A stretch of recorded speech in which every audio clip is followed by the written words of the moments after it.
সারা বিশ্বে যত মুসলমান আছেন প্রত্যেকের আসসালামু আলাইকুম রাহমাতুল্লাহ। ফিলিস্তিনের জন্য আমরা সারা বিশ্বে যত মুসলমান আছি সবাই তাদের জন্য দোয়া করব। কত ছোট ছোট শিশু, কত বৃদ্ধ মা বাবা ছেলে সন্তানের সামনে মারিয়া লাইতে আছে, সন্তানে মারিয়া লাইতে আছে। এই কষ্ট তারাই উপভোগ করতেছে, তারাই জানতেছে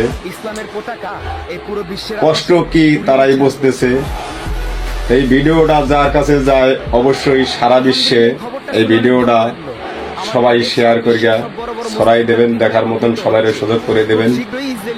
আর ইসলামের জন্য আমরা সারা বিশ্বে যত মুসলমান আছি সবাই ইসলামের পক্ষে থেকে সবাই কথা কব। এইটাই আমাদের ইসলামের নিয়ম। সবাই ভালো থাকবেন, ফিলিস্তিনের জন্য দোয়া করবেন। আলহামদুলিল্লাহ।